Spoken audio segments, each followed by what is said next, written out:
Are Black people really all that economically oppressed? Or are some of us just a little bit lazy? Now, I know the Bible says that if a man doesn't work, he shouldn't eat. So, why should we waste our time feeling sorry for Black men who ain't got no jobs? And finally, there's so many technological advances and strides in automations being made. Isn't that something to be celebrating as beneficial for the Black community? Well, we're talking about it after the break. Hey, brokers, I'm Amber. And I'm Erika. And this payday, y'all, we are talking about the intersection of race and economics. And I know you're probably thinking, ain't that what y'all always talk about? Always talk about. Always talk about. But today we are uncovering some of the myths that the media and the world feeds us just a little bit more. I know they want us to believe that the era of the scrub should be over. We should all be bathing in cash, Bitcoin, cryptocurrency, all of it. Okay. But we have somebody here today who is going to help us uncover some of the nuance that nobody likes to talk about why there really is a very real economic disparity that exists in our community and why it is designed that way and what we can really do about it. And so we are very excited today to talk with our special guest, but we're going to do a few more things before we do that. Yeah, Amber, I'm always happy to have a guest on the show, mostly because, we know you're an attorney and you're a specialist and all that, but I'm just a regular person. So, I don't have any area of expertise. So I always love when we can have a distinguished person come on. So today, before we meet him, Amber, we said in our first show to kick off the season that we were just going to talk more about what we've been up to, right? Like since we Yes. last got together. So tell the brokers, what have you been up to, Amber? What's been getting on your nerves? What have you liked? So, first of all, don't judge me. I'm going to be honest with y'all about what I have been up to and don't judge Okay. me, okay? Cuz this Okay. is a safe space. So, low key, like Erica said, I am an attorney, but I haven't been in trial. So, November marked 2 years since I've had a trial, and I miss it. You So, miss it. I do. And so lately, I've been spending like my evenings when I would normally read. I've been watching like YouTube videos of like very interesting trials. So, like, I'm watching a trial right now from a case I saw on Dateline. Um, Did you watch and Elizabeth Holmes? girl, no, I said a trial I'm interested in. I'm not interested in that foolishness. Okay. I'm not interested in that. But I have just like really for like the last week and a half or so, I just been watching trials in the evening and just kind of getting my life. And I've been real shamed. Like my husband come in and I be throwing my phone, and he's like, okay, like, do you got a side man? Like, what you doing? But Wow. I haven't been wanting to be judged. But yes, I've been watching Amber, y'all trials been on married for YouTube. 2 weeks and already he's asking if you got a side man. Well, you know I what? This is a safe space. I'm glad that you can admit that. And because it's a safe space, Amber, I also have something I need to admit real fast before we get to our guest. I have something. So y'all don't know that, or maybe you do know. I have this list that I keep, and it's a list of if people gave me free tickets to something that I would not go, and I wouldn't even give the free tickets to somebody else because that's how much I dislike these people. So one of the people on my list is Steve Harvey. So I if you knew gave it. me I free knew it. tickets to a Steve Harvey show, I would be like, I'm not going, and I'm not giving them to anybody I know because I don't dislike anybody that much to watch Steve Harvey comedy. You know you read Think Like a Man and Act Like a Lady. Yes, you did. Stop lying to these people. You know you But read it. Amber, let me be honest and say, my kids and I watched the Steve Harvey Judge show, and I liked it. I just want to say that this is absolutely a safe space, but in light of this revelation, sis, take them sound effects and put them in the trash because you can't sound effect me no more. No more. Okay, because you just told the Father, the Son, the Holy Spirit, and all of his image bearers that you caping for Steve Harvey. Should I boo myself? Is that what I? I mean, I wasn't gonna say anything, but I will never top that. I will never I ever like, top that. I'm not recommending Steve Harvey's Judge Show to anybody, but we liked it. So anyway, I'm gonna move on from that because I'm gonna move on from that. Santa Yeah. Claus bought me these earbuds. these AirPods, whatever the young people call them, they don't stay in my ear. I hope this works I don't like them while either. My while job we're gave doing me this. mine. I don't like them either. But anyway, okay, so brokers. Today on our show, we have Dr. Algernon Austin, who is the Director for Race and Economic Justice at the Center for and Policy Research. He's conducted research on writing on issues of race and inequality over the past 20 years, and his primary focus has been on the intersection of race and the economy.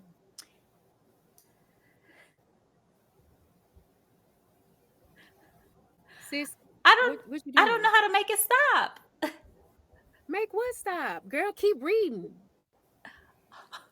My sound effects are going off in my ear and I can't make them stop. Y'all don't I'm hear a them? No, we don't. But I'm gonna help you. I'm gonna keep reading it, sis. You just fix your sound effect. See, But God the don't sound like effect. ugly. That's why.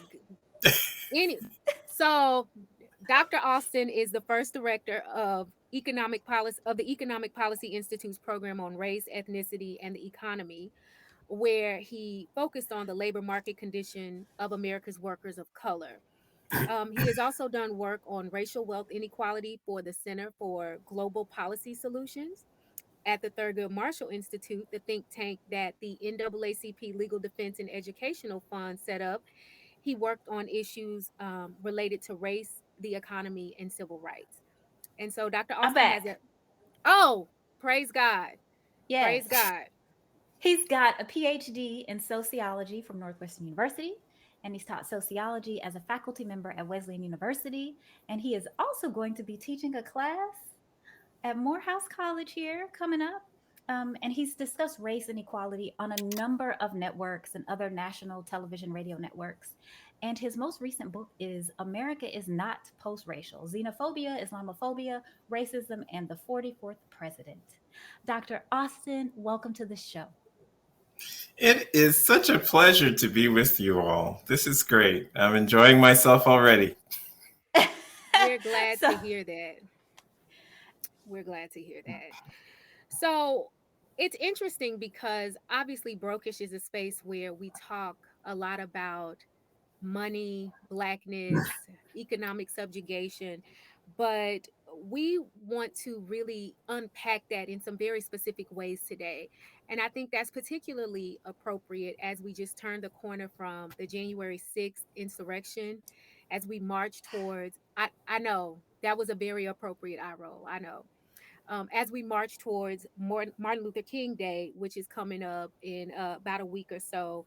Um, One of the things that we all have to be mindful of over the next few weeks is this fake MLK that America has created, I'm so right? sick of it. So sick You of it. know, we don't look at the color of skin, we look at the content of character. Only love can drive out hate. Um, but a lot of people don't know that right before Dr. King was assassinated, some of the very last work he was doing was helping workers to organize for economic liberation, for economic empowerment, and for wage equality. And so we do a very great disservice to ourselves, to his legacy, to his work, when we sort of sanitize and neuter him into this sterile man who just wanted to have black people give white people hugs, and then voila, all of our problems will be solved. A national day of So service. yes, yes. And so talk to us a little bit about the relationship between the movement for Black liberation and the creation of economic liberation in the jobs and freedom space. Um, and something that a lot of people forget that was an essential component of the civil rights movement when we were going through it historically. Yeah, so your framing is really apt. Martin Luther King, in his final days, is was working for people's movement. So yes, a broad economic justice movement. He was assassinated while he was supporting sanitation work strike.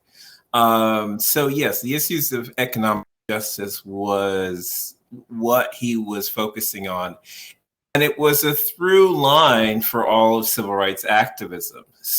people like referencing the I Have a Dream at the 1963 March on Washington for Jobs and Freedom. My pet peeve is when people just say it's the March on Washington and Yes.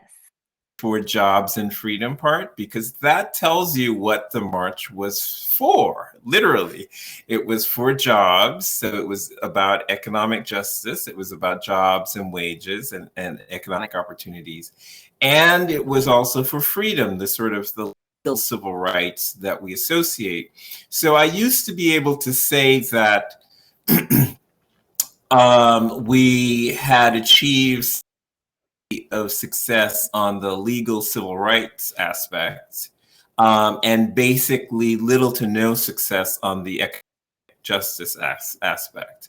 But unfortunately, today with the tax on voting rights, so among the civil rights, the freedom part was about opposing discrimination in well, it was about equal access to public accommodations, and that we largely have. It was about opposing racial discrimination in employment, and that we have had some success on. And more needs to be done. We need stronger affirmative action laws, and we need new ways at uncovering and addressing the forms, the forms of racial discrimination in employment.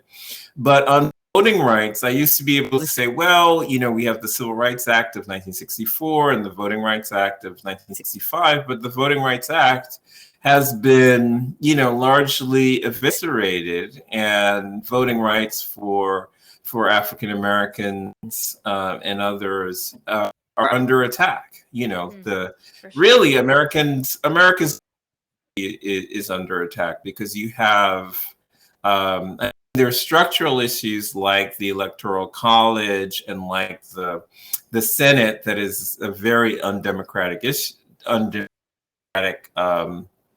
part of our governance system. But even those problems, on top of those problems, we've added, many conservative state legislatures and governors have been just cutting back voting rights even further. So I can't say, oh well, we've had success on the rights on the right We side. live in Texas, so we know all about voting rights being rolled back. Yeah, so that's eroded. But on the economic goals, so again, for brokerage, the economic goals, they were interested in decent, affordable housing. The affordable housing situation has only gotten worse since 1963. It has not improved at all. Adequate and integrated education. That, the Brown decision. Immediately after the Brown decision, many white Southerners started enrolling in private schools, white-only private schools. So that and residential segregation makes it extremely difficult to do integrated education. So that has stalled. They call for a federal jobs program for full employment. That we've never had. And they called for a national minimum wage that, if you adjust for inflation in today's dollars, would be about $15 an hour. We don't have that federally. So really looking at the sort of economic justice demands, which were, again, integral. It was the March on Washington for jobs and freedom. We never achieved that. So that's why, I've talked about this as the unfinished march, because there's so much of the goals of the march that were never achieved. So we like to paint this rosy picture and to celebrate the civil rights movement. And it should be celebrated because many people achieved a lot in the face of tremendous obstacles. But to really honor it, we have to acknowledge the parts that are unfinished and recognize that it's our job to get the march finished, rather than to pretend those economic demands weren't there at all, which is what we've been doing. We've just been saying, oh, there was no economic demands, but no, it was the march on Washington for jobs and freedom. Ignored the jobs part for too long. Yeah, Yeah. and the freedom part, like you said. So Yeah. if I'm to summarize what you said, in the past 60 years, basically nothing has gotten in terms of jobs and freedom for Well, Black Americans. I would qualify that a little bit, Okay. a little bit. We not nearly enough. We can't say. I would say by no measure we can say we have achieved the goals. We have not. Right. Right. Right. However, I would say, and this is what, if you talk to conservatives, they'll say, well, you do see, we have a black vice president, we had a black president, we have some black corporate leaders, we have a black middle class. So we are better on some measures in slight ways than we were in 1950 or 1963. But we still have a very, very long way to go before we can say we've reached the promised land. Yeah. Um, And so, I think that's also a part of the very insidious marketing machine behind white supremacy that teaches us to sort of buy into the bootstrap notion of the obligation to pull ourselves up out of the poverty while simultaneously advocating for the political and the social liberation and encouraging intentionally a dissonance between the economic opportunities and the economic and the political liberation that we often talk about in schools, being able to use the same water fountain or use the same bathroom or being able to eat in the same restaurants. I think there has been a very concerted effort to sever economic viability and economic liberation from the notion of civil rights, while having sort of Black people focus on those things, while buying into the notion that there's this very individual responsibility to take care of yourself, support yourself. If you don't work, you don't eat. If you still struggling, it must be because you're lazy or you're not doing something. And so I do think that the white supremacy marketing machine has been very disruptive to our civil rights, Works work like a in that champ. way. Yes, yes. Yeah. Works yeah, like a that's champ. that's a really important point, Amber. We live in a capitalist economy, right?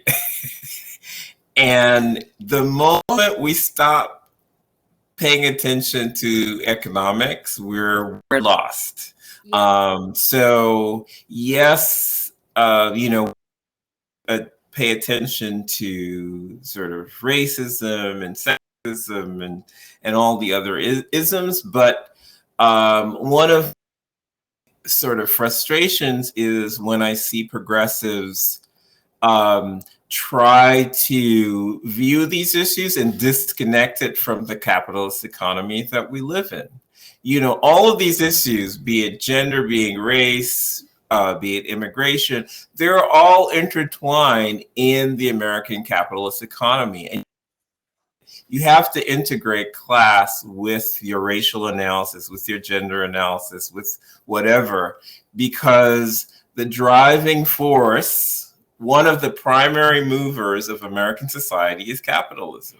Right. And the way people are oppressed are often via economic subjugation, via economic exploitation. So you can't miss that part. That has to be part of the analysis. It Absolutely. absolutely has to be a part of the analysis. And you talk about this economic subjugation, and another confession. So I spend a lot of time on Twitter, right? And a lot of times in those spaces, I hear a lot of, unfortunately, I do hear a lot of Black men bashing. I feel like, the Black man in a lot of ways in this country has been made out to be a boogeyman and gets blamed for a lot of things, gets mischaracterized, misjudged. And here also, in combination with that, I hear discussions about, and to be clear, I'm no fan of the patriarchy, right? But I also see that Black men just don't benefit from patriarchy in the same way that white men do in a lot of ways. Now, there are some exceptions, like the Black church, and Amber and I have had some discussions about the Black church and its patriarchal issues. But if I exclude those institutions in general, especially economically, Black men just don't fare like white men do. And so, can you tell us more about your recent work on Black men and how that just contributes to the overall view of, or how certain other things that are happening in the country, like mass incarceration, are contributing to this problem, and how we view it as a society? Yeah, so I think you make some really important points. Yes, there are that we have to separate these different institutions and these different spheres in terms of thinking about the position and the power and dynamics around Black men. So yes, there is sexism in Black America. There is misogyny. There's patriarchy. Yes, absolutely. And we need to address it. Those things also exist in white America and in Latino America and in Asian America. It's unfortunately a global problem that Sure. yes. So within particular interpersonal relationships, within maybe Black families, Black churches, other spheres within Black communities, yes, Black men can be dominant, patriarchal, abusive, etc. That unfortunately does occur for some men, and there's some institutions like the church that may be particularly patriarchal. Yes. However, it's important to recognize that Black men do not control the American capitalist economy. They They don't. do They don't control the political system. They don't control the criminal justice system. They don't control the healthcare system. They don't control the educational system. So this is a challenge that I think people have because people are often think, well, men in American society, it is the case that men are dominant. But when you say men in American society, what you're really saying is the average man is a white man. So yes, white men are dominant broadly in American society. But of course, Black men are not white men.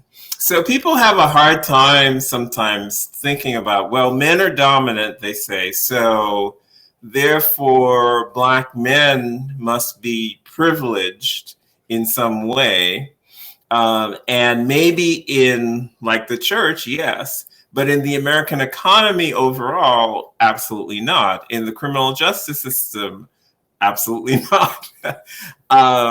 So my recent research, the title of the piece is "The Job Crisis for Black Men is a Lot Worse Than You Think," really focuses in on the problem of joblessness for Black men. And let me get to I think the biggest takeaway. This problem deprives Black communities, Black families, Black neighborhoods of roughly $50 billion each, Wow. right? Wow. If you try to do a full accounting, Hmm. that's how much money Black communities are losing if Black men had similar opportunities to white men in Wow. the economy. So this is significant. This would have a tremendous impact on the economic lives of Black people, men, women, children, would be Black businesses, would benefit significantly if we all had collectively an extra $50 billion a year coming in, right? Um, so the problem is that when you look at the employment, this is the sheer, and I looked at prime age men, so 25 to 54-year-olds. Okay. So men who are most likely, typically, most likely to be working, most likely to be raising kids if they have kids. So Mhm. this is a key age range, right? Before people retire, these are the peak earning years. So it's a particularly important age category. And when you look at white men, Latino men, and Asian men, they all have about the same percent of them are working over. You see this over time. Black men in this age category, their rate of employment is about 12 percentage points lower than all of these other groups. So it's not simply the rate compared to white men. It's also the rate compared to Latino men and also the rate compared to Asian men. So Black men are true outliers in terms of the rate of employment. And that we don't look at the employment rate or the employment to population ratio. We typically look at the unemployment rate. And the unemployment rate is only the jobs gap, the number of jobs to close the unemployment rate, to have the same, for Black men to have the same unemployment rate as white men, is only about a third of the gap when you look at this employment rate or employment to population ratio. So we're significantly undercounting joblessness for Black men when we just look at this measure. Now, the unemployment rate works better for other groups. Sure. Right now, it's not good for anyone because the economy is so messed up because of COVID. But this is an important point. You see, when economic conditions are particularly bad, like they are now, the unemployment rate is not a good measure. But the unemployment rate is basically, for the past 20 years, has not been a good measure for Black men because the labor market for Black men is always messed up like we're experiencing now. So for other groups, the unemployment rate is normally good, but for Black men, the labor market's a situation. There's so many problems that it's never really a good measure, and it undercounts. It gives you only about a third of the degree of joblessness. And the one ways that this happens is to be counted as unemployed. You have to be actively looking for work. So You if couldn't in look for work if you're in prison, right? You can't actively look for. Exactly. So Okay. it's, yeah, the non-institutional population, that's even another problem. Yes, the non-institutional, the institution, the incarcerated population is not counted at all. And The Black men are, majority of our men are incarcerated yes, now. Black men are incarcerated at 6 times the rate of white men. And we're saying, okay, we're not going to count them. They work. I mean, I it's was gonna slavery, say, and so they work. and they work. So Yes, yes, yes.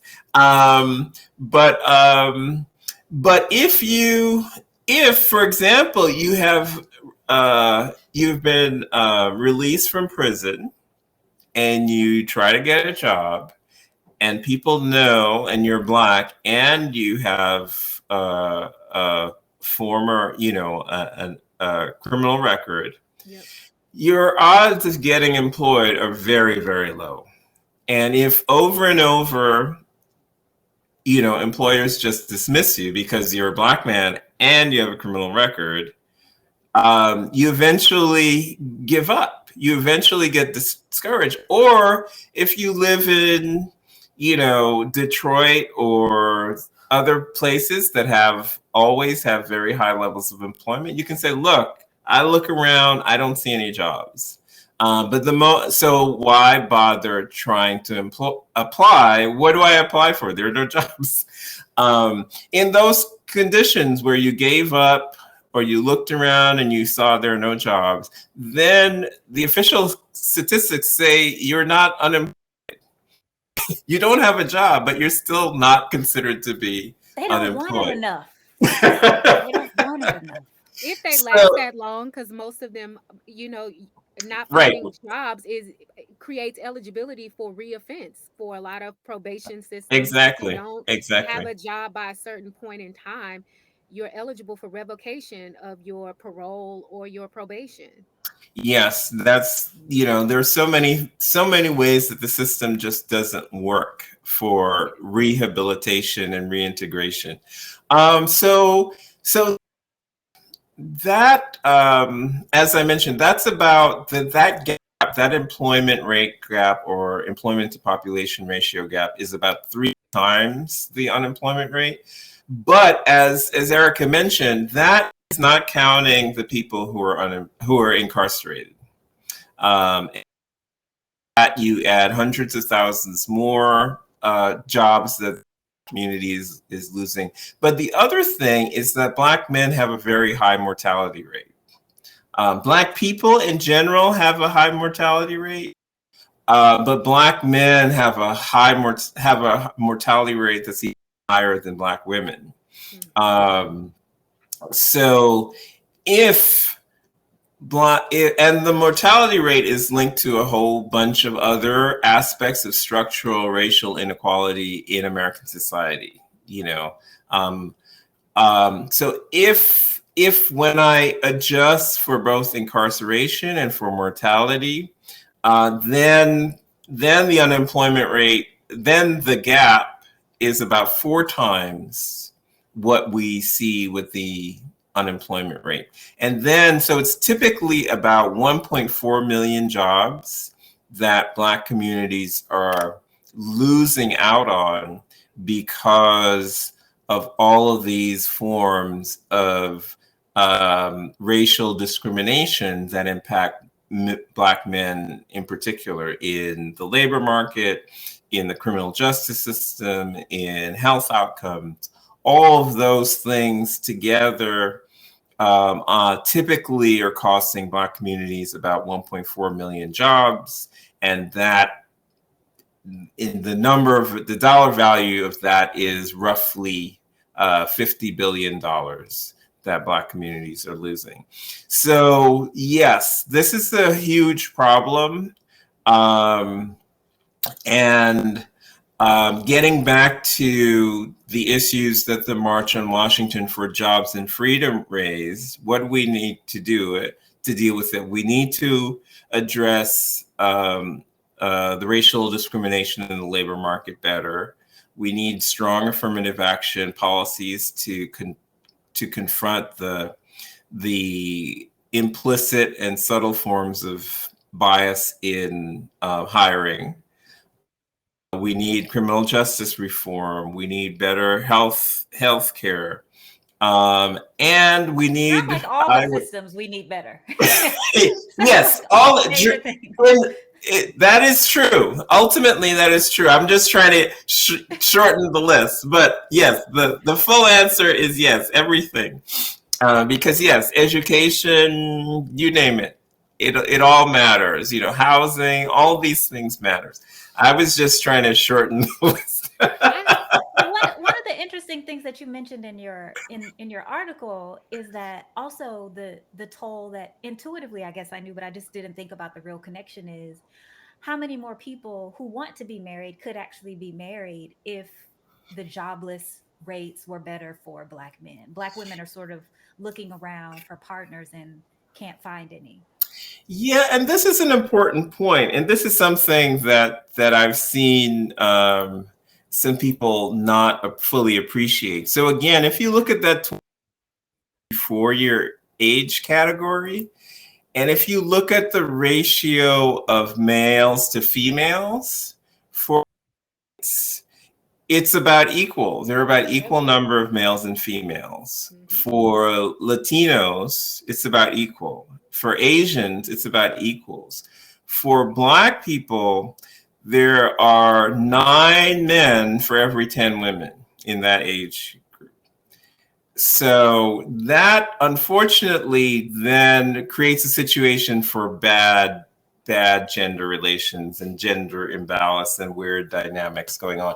And yes, because in American society, people tend to marry and have romantic relationships with people of the same race. At least the heterosexual relationships tend to be within the same race and ethnicity. It's particularly so for the white and the Black population. This imbalance has significant impacts for Black America. Additionally, we know that, for both men and women, they're more likely to marry if they feel economically secure, right? So if a man feels like, okay, I've got my finances in order, I can contribute, then they're more likely to marry. And some sociologists argue about the marriageable male, someone who is more economically secure is deemed more appealing Right. to women, right? You You sound want like Amber. A scrub is a guy who thinks he's fine. That's my, that's my national anthem, okay? I don't want no scrub, okay? and, yes, Unapologetically. and many people agree. Many Black women agree with Amber. And so this creates, people are always talking about the low rate of marriage in the Black community, but this rate that's skewing the male-female ratio and all of these problems that result in high levels of unemployment and low wages for Black men also contribute to it. So, the conservatives who are always talking about marriage, they need jobs. They need to talk about criminal justice reform. They need to talk about, that $15 an hour minimum wage that the Washington for Jobs and Freedom called for. And then you'd have higher marriage rates, Yeah. So they want the marriage, but they don't want the social conditions that create marriage. They just That's want to so blame sad. people. They just want to blame people for not being married rather than actually enacting the policies that would increase marriage rates. Yeah. I'm also curious to that end because I know you talked about narrowing down some of the systems that create these environments. Um, I think that it's very easy for us to sort of talk about a lot of the fruit, but at the root of everything you were mentioning is capitalism. And I think, particularly within our community, some of the strongest proponents of the capitalist mindset, the bootstrap mindset, tend to be Black men. I mean, we love to parade our Diddy's and our Jay-Z's and our Barack Obamas out. No. But for whatever reason, the idea of collectivism, collective care, a communal sense of being, particularly within our community, has been primarily and overwhelmingly nurtured by Black women. And it's interesting to me to hear you talk about the ways that this system has uniquely burdened Black men. But I wonder, from your point of view, just sort of as an academic person who's looked into this, why the people who are being hurt the most by the system tend to be the strongest proponents of it. Because when we talk about collective care, when we talk about migrating away from an individualistic capitalistic mindset, particularly within our community, a lot of times the biggest pushback comes from Black men. Yeah, that's a good question. That's a tough one. I do wonder how notions of masculinity generally interact with notions of success, Yeah. because I think sort of stereotypically masculinity, and we were talking about marriageable male, on scrubs, people, for men, I think there can be an appeal to like making more money, having Yeah. more, and individualistic success, so that you can, you know, um, boast and flex. Um, So I wonder to what extent, in this case, and I'm speculating, I haven't studied this. It's a good question, but I'm only speculating now, that there are aspects of masculinity that are meshing with ideologies that support capitalism. Because especially when you say collective care, in American society, the issue of care tends to be, attributed to the feminine sphere. Feminine thing. Right, right. Yeah. So it could be that. That's very So interesting. it it is interesting. So maybe we'll have to find out, Amber, who is talking about that so we can dig more deeply into it to see. I have my own ideas. We do a lot of speculating. I know you don't want to as a professional, Dr. No, Austin, but Amber and I do a lot of speculating.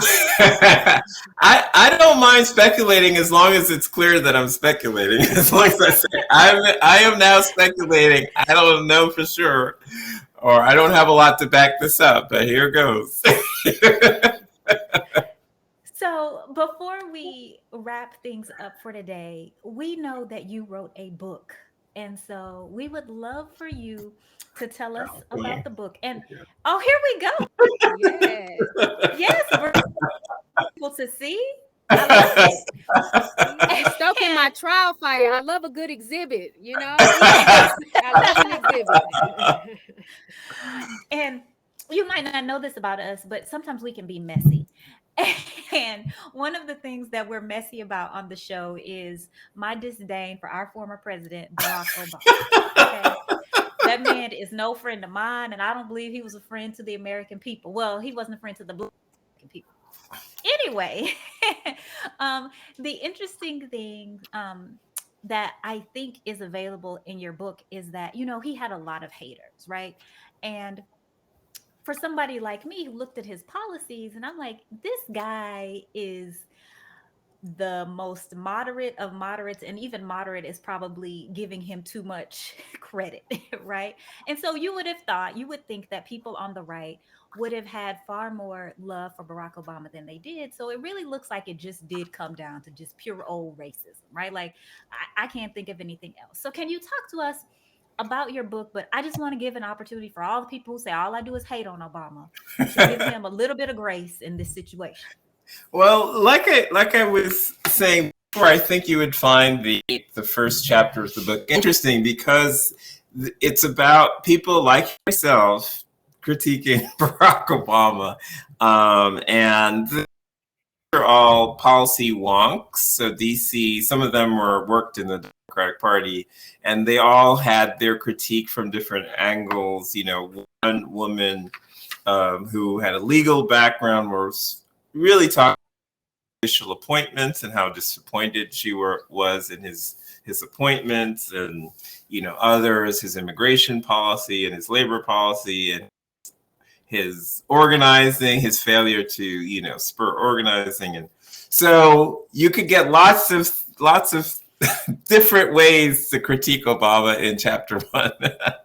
But you said it's racism, and that's how I went into the book. I went into the book thinking, oh, this must be racism. But when I did the analysis, the subtitle of the book is Xenophobia, Islamophobia, and Racism. And I frankly was surprised to find that it was xenophobia, Islamophobia, and racism. I mean, people were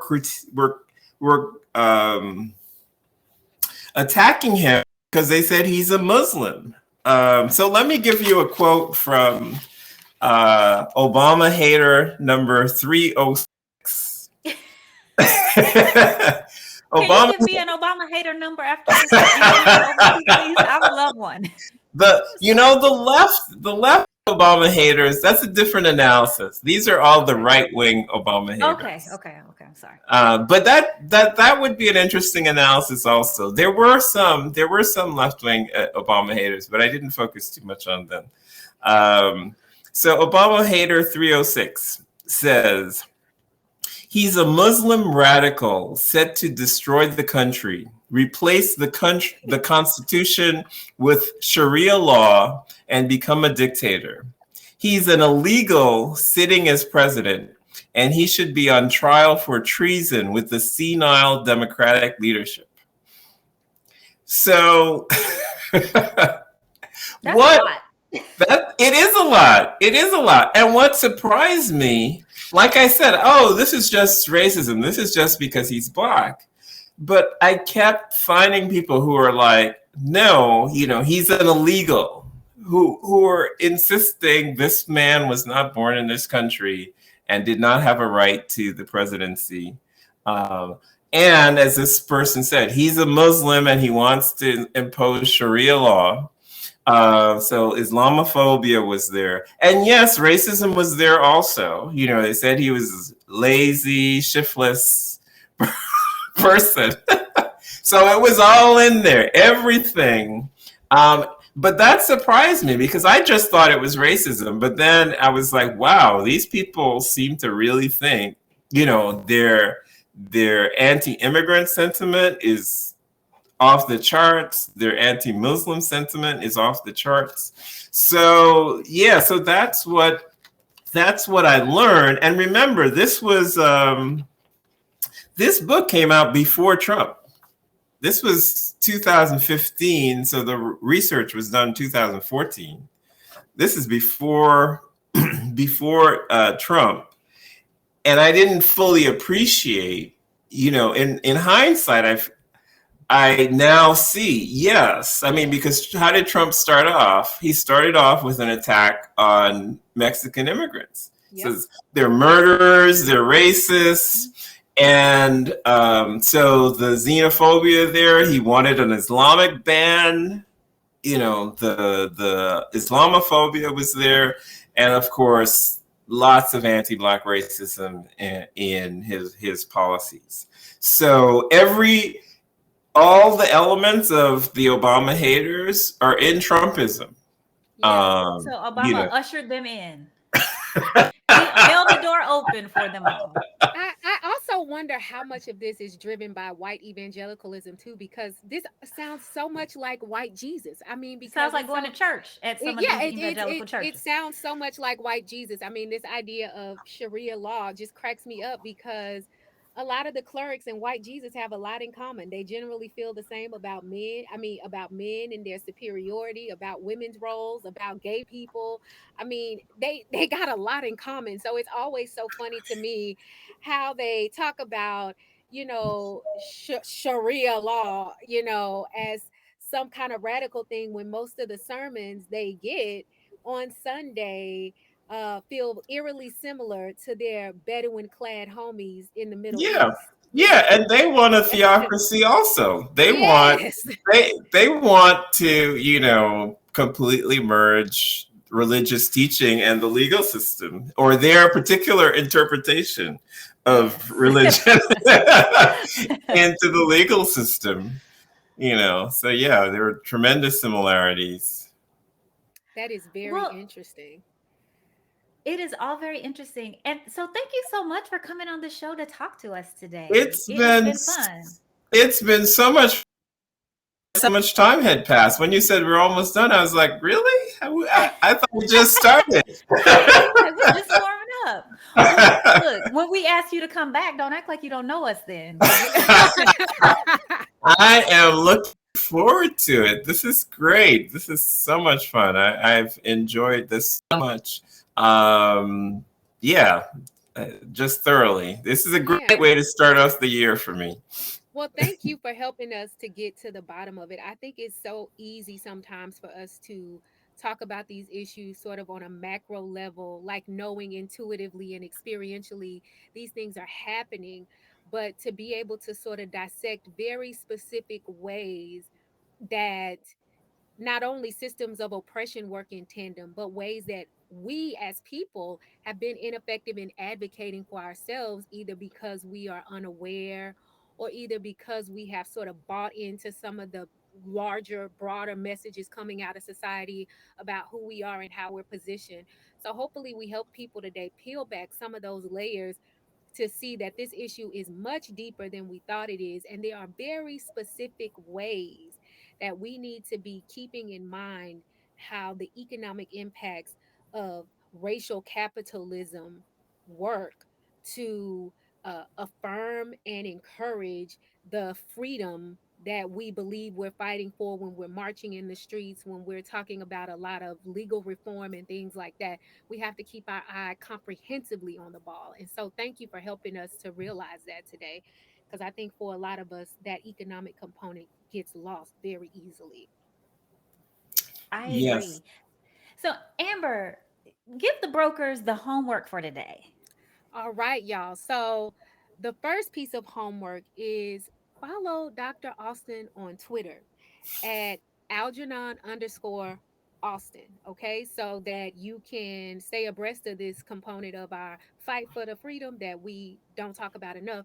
And also get the book, because I think it's really important for us to recognize, because we put a racism stamp on a lot of stuff. Show the book. Show the book again. Yes, exhibit A. Wait a minute. Exhibit A. There you go. And we incorporate it by reference as if fully set forth below. Okay. Um, yes, yes. So get the book and read it, because when we talk about oppression, we need to be able to name it. This is xenophobic. This is homophobic. This is Islamophobic. This is what we need to be able to call these things what they are and put the right sticker on it. So follow Dr. Austin on Twitter and get the book. America is not post racial. And then finally, y'all, we done all this work. I done reorganized my closet. I got on my Zoom dress today. Erica got on lipstick. She done curled her hair. So you gotta go follow us on YouTube and subscribe to Black Power Media. We got a brokish playlist over there, so you can know when our videos come out, because y'all need all this goodness. And while we talking about being able to see us, I just want to let y'all know I got my Zoom dress on backwards because I wasted bleach on it right before my hearing with the cord. So OMG. yes, yes. So come on, get this backwards Zoom dress. Go subscribe to Black Power Media. And then finally, connect with us on social media and tag three friends who need to do the same, because these are the conversations that we need to keep going, y'all. While we out here talking about Jay-Z and Will Smith investing in businesses and Diddy doing stuff, we need to be talking about the stuff that really matters, the truth of what's actually going on, the reality of what's happening in our community. So tag your friends, y'all, so they can quit sharing all this stuff, making folks think that we have overcome. Okay. So go follow us on social media. Thank you for the homework, Amber. And thank you, Dr. Austin, for joining us. And Thank you. y'all, ooh, the more things change, the more they stay the same. It is always so sobering to see that our economic progress has really been a facade perpetuated by the media, and it isn't real at all. And the March on Washington was in 1963, y'all, and we're still fighting for jobs and still fighting for freedom. Brokers, we know that our economic liberation can't happen until we find political liberation.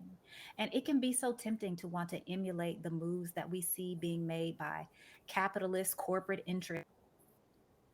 But a few of us getting rich isn't the answer to so many of us having so little.